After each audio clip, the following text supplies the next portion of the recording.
All right, we've got the live ribbon on activated. This is the March 7th docket, 2022 of the Kansas Court of Appeals. My name is Steve Hill. I have been designated as the presiding judge of this panel. It's my pleasure and honor to be on the panel with Judge Anthony Powell and Judge Amy Klein. We're all three members of the court, and counsel, we have received your briefs. We've read them. We have also read a pre-hearing memorandum prepared by our research staff concerning your case. And so we're here for oral argument today. So be prepared for some questions. We might have a question or two. You never can tell. This is case number 122250, State of Kansas, Appalachia, and Anthony and Darcy, who is the appellant. I will ask counsel for their appearances here in just a second. If you represent the appellant, please let me know if you want to have time for rebuttal.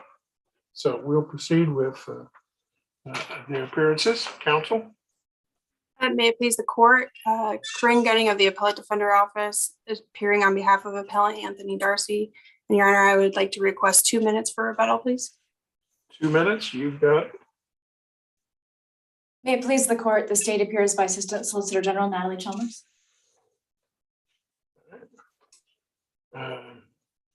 Very good. Thank you, counsel. We'll proceed with the argument there. We'll hear from the appellant. Ms. Gunning?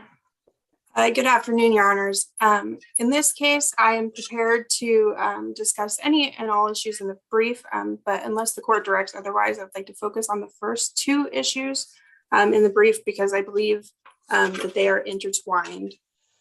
So in this case, Mr. Darcy was charged with premeditated murder, aggravated assault, and aggravated endangerment of a child. And prior to trial in this case, there were several competency evaluations that were ordered by the court and several motions to withdraw counsel that I believe are related to those motions for competency. So I think that these two issues very much relate with each other, beginning with the fact that Dr. Blakely's first evaluation indicated that Mr. Darcy had been on a downhill course for a considerable period of time in terms of functioning, and that might actually relate to his ability, his cognitive ability to relate to other people, to work with other people, and to manage realistic expectations of people, particularly his attorney. So Dr. Blakely in that first competency evaluation said it was a tough call to determine competency, but that if he could find no lawyer that he could work with, there really would be an issue surrounding the competency. So ultimately, Mr. Darcy went to Larned for an evaluation, but did not submit to the testing that Dr. Blakely had recommended. And both Larned and Dr. Blakely indicated he remained competent, though Dr. Blakely, through all three of his evaluations, expressed serious trepidations about. Well, is this appeal concerning what happened during his competency evaluation? Are you saying that because he didn't cooperate with the examination concerning his competence, then the court could not find him competent? No, Your Honors. I may have gone a bit afield, but largely I was just trying to demonstrate the relationship between the two issues. In this case, the issue would be about the third competency evaluation, which did not involve the Larned evaluation. It was just a third evaluation done by Dr. Blakely, and so it seems that he did participate in that evaluation. The argument on appeal would be, I guess, related to competency. There are two questions: whether or not there was an adequate competency hearing, which I maintain that there is not. Let me stop you right there. As I understand the record, this is something that was just told verbally to the court, what the results were, the court didn't have a written report, didn't take testimony on this, was just informed in some way, he's competent. Correct. Is that right? Yes. And the judge says, okay, based on that, he's competent, let's go. Yes. Yes, that is what happened. And the state does argue that it was Mr. Darcy's obligation at that point to ask for a hearing, a full hearing on that. And he did not do that. I concede he did not do that, but he is not required to do that. The statute requires that the court hold the hearing. And I maintain that what happened in this case was not an adequate hearing under the statute, under KSA 22-3302. And so that failure to hold the hearing in and of itself violates Mr. Darcy's due process rights. If I understand the record correctly, the judge said words to the effect, "Do you have anything else, counsel?" To both counsel, and neither the defendant or the state said anything. So the court evidently took it as silence is consent. Is that right? Am I reading that right? I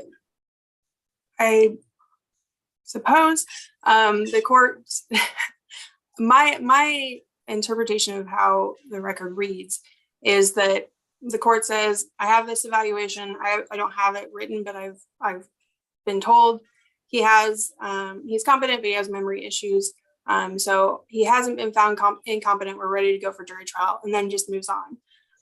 For as far as the third evaluation goes, I don't believe that there was actually any.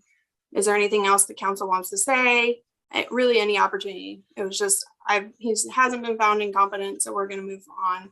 And then they moved directly into the motion to withdraw. So I don't believe that the hearing on August 8th, I don't believe that there was that request of anything else you want me to talk about, any other things that you would like to discuss about this. And that's the first part of this is not an adequate hearing. There's no opportunity to be heard there.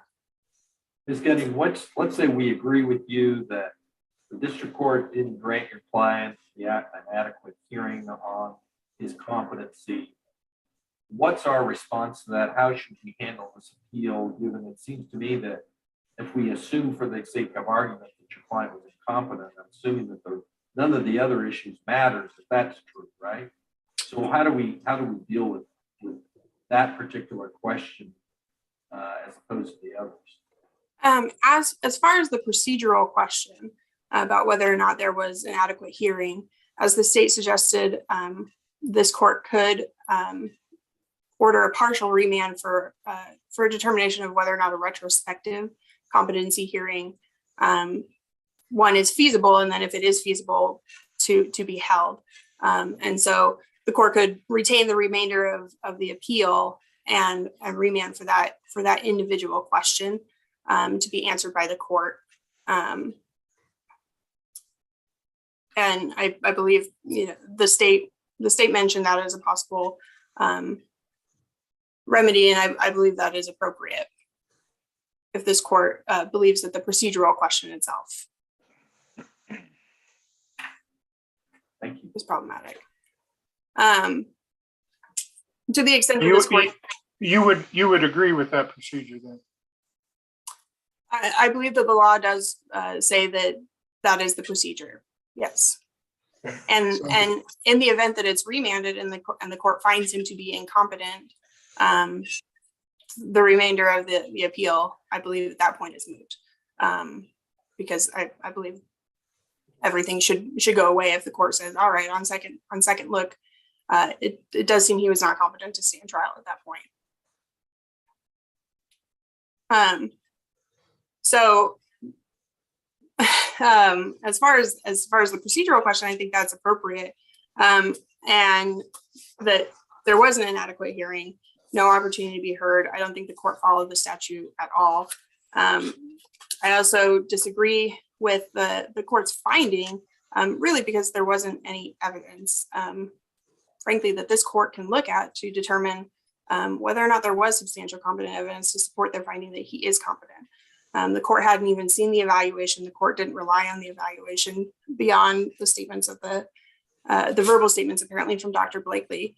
And so from my perspective, I don't believe that the court had substantial competent evidence to make its finding that he was competent, that Mr. Darcy was able to assist in his defense at that time. Related to this, I think, even on a remand for the procedural question, there is a question of representation by an attorney.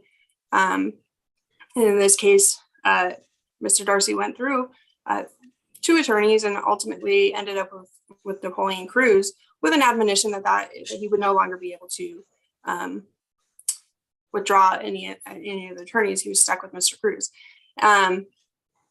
When Mr. Cruz then later on 2 occasions asked to withdraw from the case due to continued problems that he was having with his client, the court, true to its word, I suppose, refused to allow Mr. Cruz to withdraw despite clear evidence from him that the relationship had deteriorated to a point that he could no longer adequately represent Mr. Darcy. And Mr. Cruz indicated that there was a relationship between his ability to adequately represent Mr. Darcy and Mr. Darcy's decline in his mental capacity. And so I believe that the district court in this case did abuse its discretion in finding that Mr. Cruz could not, in not allowing Mr. Cruz to withdraw from representation and forcing him to represent Mr. Darcy at trial, despite his repeated statements that he would not be able to effectively represent Mr. Darcy. So what are you asking us to do on that point?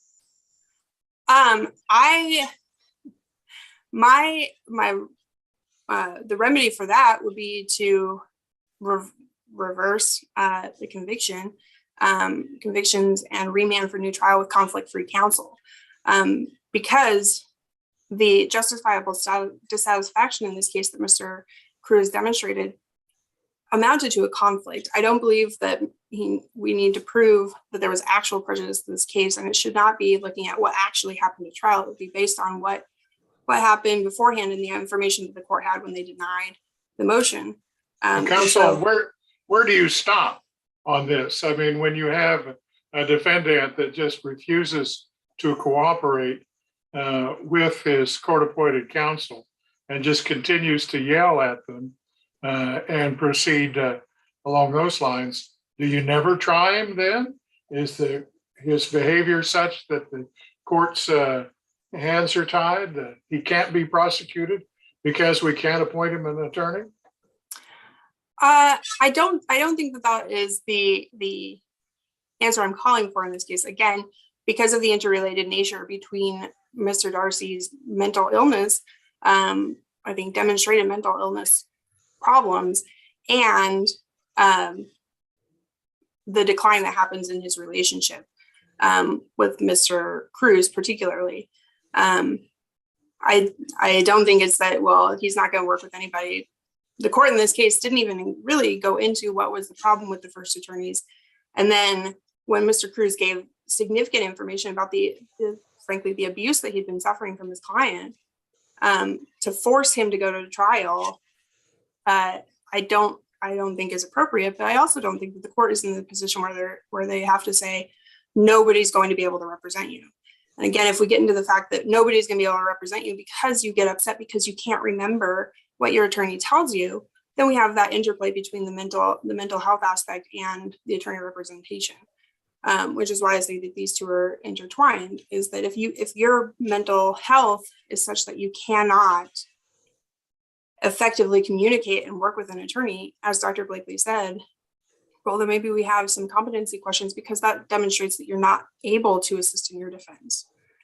And so I think if we say that in the facts of this case, where Napoleon Cruz tells the court, I'm suffering abuse, we got to the point where he can't remember anything that I tell him, so he gets upset to the point where he starts throwing racial epithets at me.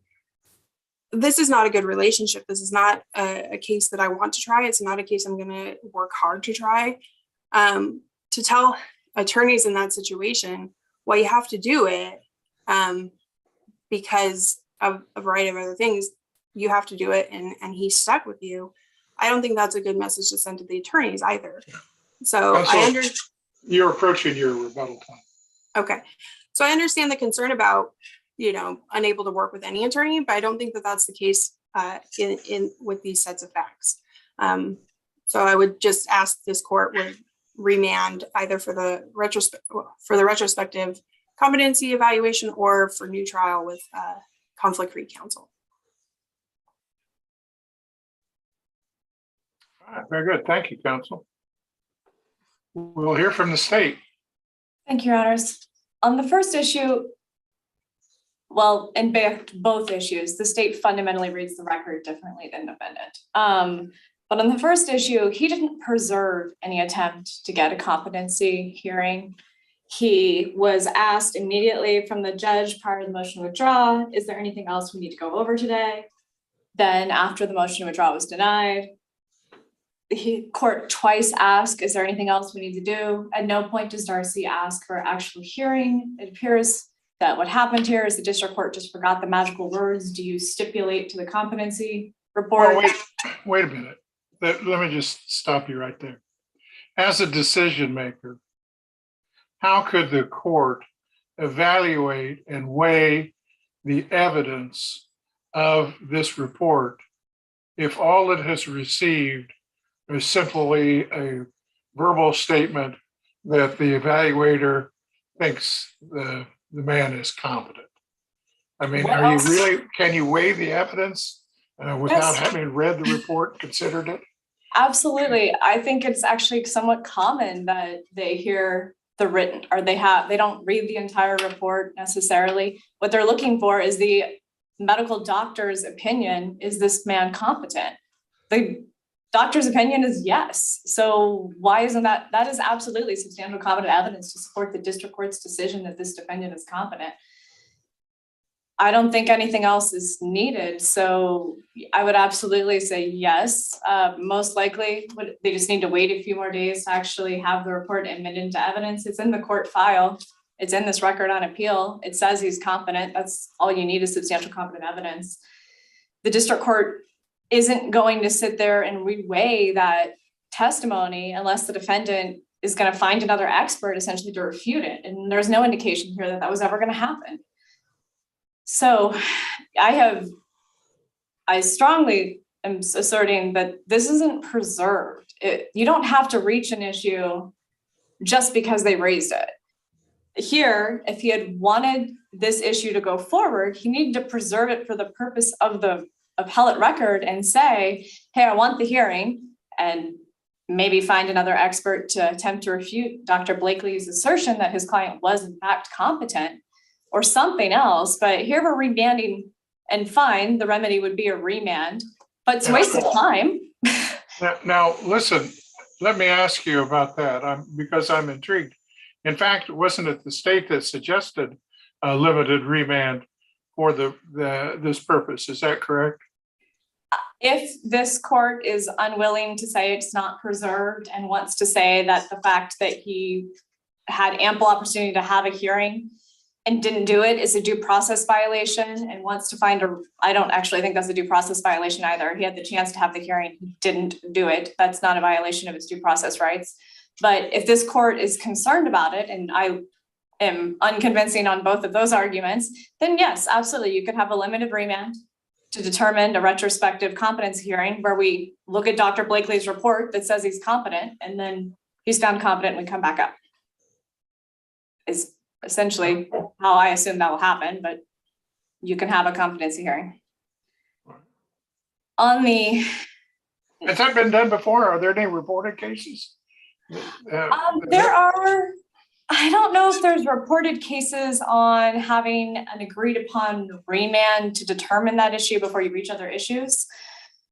I don't know that. Usually what happens is there's an opinion that says, because the only issue typically I think is competency at that point, and the motion to withdraw pleas and circumstances like that, where they've said at the end, you need to go back and do this competency hearing. So I'm not aware of any like explicit case law. I know that Generally, when the state and the defendant agree that that's an appropriate remedy, this court tends to let us do it, but I don't have a case on point that says that you can do this. Okay, thank you.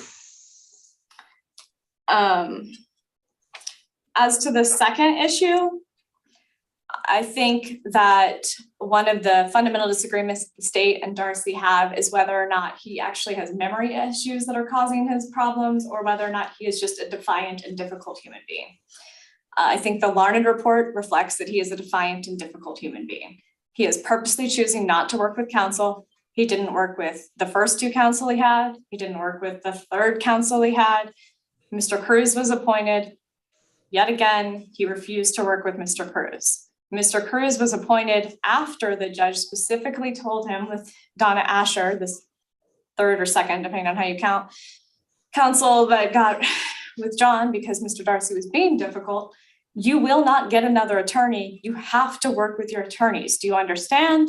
Darcy eventually says, yes, I don't agree, but I understand. He then again refuses to work with counsel. Trial happens. And at this point, the district court is in a very difficult position. The district court has now had multiple counsel that this man will not work with. And then Darcy says, I will not waive my speedy trial rights. I will not agree to a continuance. I want to go forward with this counsel, essentially. I will now work with him. But then you have counsel saying, I don't want to work with him anymore. Now, the defendant keeps saying there's a conflict of interest, and I'm struggling to figure out what that is exactly. She doesn't brief what the conflict is. She just says there's a conflict. If it's a breakdown in communication, she's mixing two different things. That is not a conflict of interest per se. State v. Ferguson, my case that I did the 609 letter, talks about how refusal to work with a client, or your client's refusal to work with the attorney, is not necessarily a conflict, or if it is, it's basically a forfeiture of your right to counsel. You don't get, or invited error, or some such argument like that. You don't get to refuse to work with your counsel and then keep getting counsel in hopes that maybe someday you can suddenly become an agreeable person. Counsel, I've asked your opposing counsel this question, and I'll ask you. How many court-appointed attorneys must a court appoint for a defendant that doesn't want to work with any attorney? How many times do we have to do that?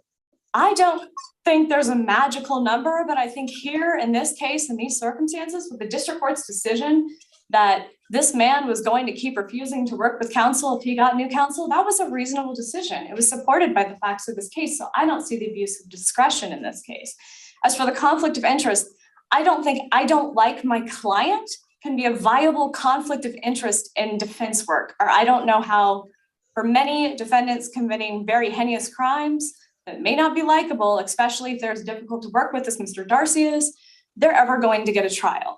And that's why in State v. Ferguson and in later cases that are cited in the brief, the Kansas Supreme Court has said, if you engage in behavior where you refuse to work with your counsel, we don't just keep giving you new counsel. The case goes forward, and that's what happened here. And I think based on these facts and this man's repeated refusal to work with counsel, what the district court did here was reasonable. And the standard here is an abuse of discretion. And again, I think what the district court did is reasonable. In the reply brief, for the first time, the defendant brings up an adverse effect type analysis. I still, again, don't know what the conflict of interest is that would lead to an adverse effect, but this isn't the standard that applies. The standard that applies is whether or not the district court behaved reasonably. And the district court did here. The district court was in a difficult position, again, with a difficult defendant.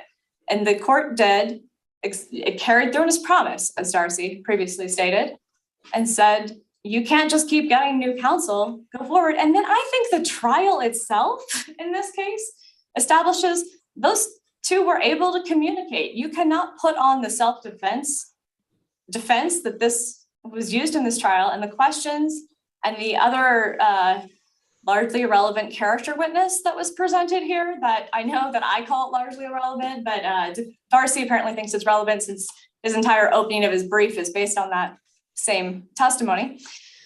Anyway, I don't think you can read this trial and see that there is a breakdown in communication. There isn't. They were clearly working together. They presented the best defense possible. The problem here is Darcy just didn't have much of defense. His only viable defense was self-defense, and the facts blatantly refuted it. So for these and all the reasons I have set forth in my brief, I would respectfully request that Darcy's convictions be affirmed. Thank you. Any other questions from the panel? Okay, thank you. All right, let's see, counsel. You have 2 minutes, correct? Yes. All right. You may begin.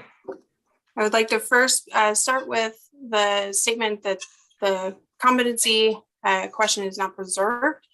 This KSA 223302 says that when there's reason to believe the defendant is incompetent to stand trial, the proceedings shall be suspended and a hearing conducted to determine the competency of the defendant. The statute requires the court to conduct a hearing. It does not require that the defendant request a hearing. The court did not do that in this case. It is not a preservation problem. It is the court's obligation under statute to conduct that hearing, and they did not do it.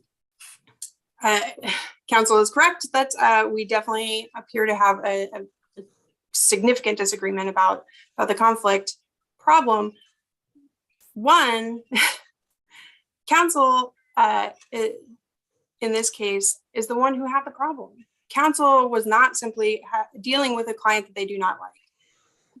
She's correct. We do have clients who are accused of heinous things, and sometimes we don't like our clients as people. Sometimes our clients don't like us. But that's not what Napoleon Cruz said in this case. It was not that he did not like his client. It's that his client was abusive, verbally abusive toward him, and that he believed that some of the problems in the case were because of his inability to remember things that his client had talked to him about and that he had talked to his client about. But it was not simply just personality conflicts between them, or that Mr. Darcy was being particularly non-communicative. It's that when they were talking, whenever they did have a conversation, it devolved into screaming fights, yelling matches, and verbal abuse towards the attorney.